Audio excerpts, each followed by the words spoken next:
আজি মাৰ্ঘেৰিটা অঞ্চলৰ লিডুৰ প্ৰায় ৩টাকৈ গাঁও য'ত ৭০০তকৈ বেছি ঘৰৰ মানুহবোৰে বসবাস কৰি আছিলে। হঠাৎ যোৱাকালি চোৰ আৰু ডকাইতৰ দৰে মানুহবোৰৰ বাৰী বাৰী সোমাই মানুহবোৰৰ ঘৰে ওচৰে পাছৰে ৰঙা ৰঙৰ এটা ৰিবন ফিটা বান্ধি এচাম মানুহবোৰে দম দিছে।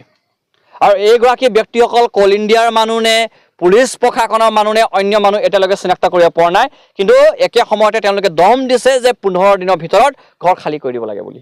গতিকে আমাৰ স্থিতি স্পষ্ট, কৃষক মুক্তি আৰু ছাত্ৰ মুক্তিৰ স্থিতি স্পষ্ট যে মানুহবোৰৰ যদি কোনোবাই ঘৰ খালী কৰ বুলি কয় তাৰ বিৰুদ্ধে যুদ্ধ হ'ব। যিকোনো বিনিময়ত যুদ্ধ হ'ব। যি মানুহবোৰে ইয়াত 1947 প্ৰি ইণ্ডিপেণ্ডেঞ্চ 1962 পৰা তেওঁলোকে ইয়াত খাজানা দিয়ে, কাগজ আছে 2021 চনলৈকে খাজানা দিছে। তাৰ পাছত যদি কোনোবাই ব্যক্তিয়ে আহি ক'ব যে মাটিবোৰ এৰি দিব লাগে, কোনোবাই ঘৰ খালী কৰিব লাগে, ঘৰ ভাঙি দিব লাগে বুলি যদি কোনোবাই দাদাগিৰি কৰিছে তাৰ বিৰুদ্ধে আমি যুদ্ধ ঘোষণা কৰিছোঁ। আৰু আজি আমি এই অঞ্চলত আহি গম পাইছোঁ অতি পিছপৰা অঞ্চল, আমাৰ অসমীয়া মানুহ ইয়াত একেবাৰে থলুৱা মানুহবোৰ লগ পাইছোঁ। আৰু সেই মানুহবোৰৰ যি অন্যায় কৰিছে কল ইণ্ডিয়াই, এই কল ইণ্ডিয়াৰ বিৰুদ্ধে যুদ্ধ হ'ব। আৰু ইতিমধ্যে ডাম্পিং গ্ৰাউণ্ডৰ নামত আমাৰ ইয়াৰে স্থানীয় এগৰাকী মহিলাৰ 25 বিঘাকৈ তেওঁলোকে বাগান ধ্বংস কৰি দিছে। আৰু তাৰ বিনিময়ত কেৱল 2 লাখ টকা দিছে। গতিকে পৃথিৱীৰ নজৰবিহীন ঘটনা ইয়াত কি ঘটাব বিচাৰিছে কল ইণ্ডিয়াই, এই প্ৰশ্ন আমাৰ আছে। 25 বিঘা বাগানৰ বিনিময়ত কেৱল 2 লাখ টকা, এবিঘাৰ দাম তেওঁলোকে 4,000কৈ দিছে। এই কল ইণ্ডিয়াৰ কোনখন আইনৰ কিতাপত পালে আৰু কোনখন আইনৰ কিতাপৰ মতে তেওঁ কম্পেনচেশ্যন দিছে, এই প্ৰশ্ন আমাৰ আছে। আৰু একে সময়তে আমি ইয়াৰ যিগৰাকী GM তেখেতলৈ আমাৰ বহুত প্ৰশ্ন আছে। GM গৰাকীয়ে নিজৰ দায়িত্ব কিমান সুকলমে পালন কৰিছে আমি জানো। তেখেতৰ কাৰ্যকালত ইয়াৰ ইতিহাসবোৰো আমি জানো। কল ইণ্ডিয়াৰ কিমান বেনিফিট আছে, কিমান লোকচান, আমি সকলো কথাবোৰ জানো।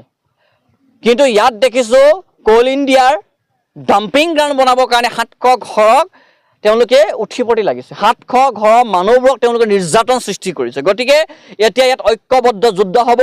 এই যুদ্ধ স্থানীয় প্ৰশাসন আৰু কল ইণ্ডিয়াৰ বিৰুদ্ধে হ'ব। যদি কল ইণ্ডিয়াৰ লগত যি যুদ্ধ চলিছে ইয়াৰ নিষ্পত্তি যদি স্থানীয় প্ৰশাসন নকৰায় তেতিয়াহ'লে এই স্থানীয় ৰাইজক লৈ মেলি আমি কিন্তু বিভিন্ন কাৰ্যপন্থা হাতত ল'ম। আহি থকা অতি কম সময়ৰ ভিতৰত 22 তাৰিখৰ আগে মাৰ্ঘেৰিটাত কঁপাই যোৱা এটা ভয়াৱহ প্ৰতিবাদ হ'ব। আৰু 22 তাৰিখৰ যদি তেওঁলোকে আমি লগাব নোৱাৰোঁ, 22 তাৰিখলৈকে গোটেই ঘটনাবোৰ নিষ্পত্তি নঘটাই 22 তাৰিখৰ পাছত যে বিধানসভা চলিব সেই বিধানসভাত কিন্তু আমাৰ দৃষ্টি থাকিব। আৰু এইবাৰ আমাৰ দৃষ্টি থাকিব ভাস্কৰ শৰ্মা ডাঙৰীয়াৰ প্ৰতি। ভাস্কৰ শৰ্মা সিংহৰ দৰে মাত মাতিব পাৰিবও নাই, এই প্ৰশ্ন আছে আজি ছাত্ৰ মুক্তি সংগ্ৰাম সমিতিৰ। স্থানীয় মানুহবোৰৰ বিপদ, স্থানীয় মানুহবোৰ কান্দিছে। আজি ল'ৰা ছোৱালীবোৰে ৰাতি শুব পৰা নাই, স্কুল কলেজ যাবলৈ বাদ দি মেলি আজি দিনে ৰাতিয়ে কান্দিছে যে আমাৰ মাটি সুৰক্ষিত হ'বনে নাই, আমাৰ ঘৰখন সুৰক্ষিত হ'ব নাই বোলে। সেই সময়ত আজি এই আমলা বিষয়া, এই বিজেপি নেতা পালিত ক'ত গ'ল, সেই প্ৰশ্ন আছে। যদিকে অনাগত দিনত এই মানুহবোৰৰ প্ৰতি হোৱা অন্যায়ৰ কাৰণে আমি যুঁজিম।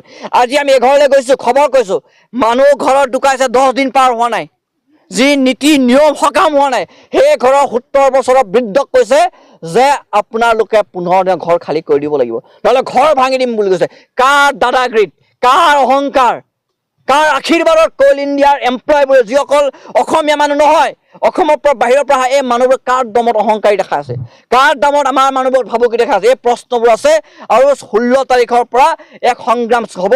আৰু এই সংগ্ৰামত আমি লিডু বুলি সমগ্ৰ মাৰ্ঘেৰিটা অঞ্চলৰ চুকে কোণে ৰাইজৰ সহায় সহযোগিতা বিচাৰিছোঁ। এইবাৰ ঝৰ্ণা বস্তিৰ চকু পানী মুচিবৰ কাৰণে জাগুনৰ পৰা লৈ বুডিৰিং পৰা লৈ মাকুম কিল্লাৰ পৰা লৈ প্ৰতিটো অঞ্চলৰ মানুহে ওলাই আহিব বুলি আমি আশা কৰিছোঁ। আৰু এই যুদ্ধত এইবাৰ কিন্তু কল ইণ্ডিয়াৰ বিৰুদ্ধে হ'ব, এই যুদ্ধ স্থানীয় প্ৰশাসনৰ বিৰুদ্ধে হ'ব। আৰু এই যুদ্ধ যদি সঁহাৰি নজনায় স্থানীয় বিধায়ক আৰু MP সৰ্বানন্দ সোণোৱালৰ বিৰুদ্ধে হ'ব। এটা কথা ইণ্ডিয়াই কৈছে এইখিনি তেওঁ মাটি, তেতিয়াহ'লে চৰকাৰে কি অবৈধভাৱে কি বোলে ৰিভেনিউ লৈ আছিলে নেকি? 2021 চনলৈকে মানুহবোৰৰ নামৰ যে তেওঁলোকে ৰিভেনিউ লৈছে ইয়াত, এই খজনাবোৰ লৈছে, তেতিয়া কল ইণ্ডিয়া ক'ত আছিলে? কল ইণ্ডিয়াৰ নিজৰ মাটি বুলি কৈছে। ইয়াত এতিয়া আমি দেখিছোঁ মানুহবোৰে চৰকাৰী আঁচনি পাইছে, চৰকাৰী ঘৰ পাইছে, চৰকাৰী নালা পাইছে, ইলেক্ট্ৰিচিটি পাইছে, অন্যান্য সা সুবিধাবোৰ কেলৈ দিলে?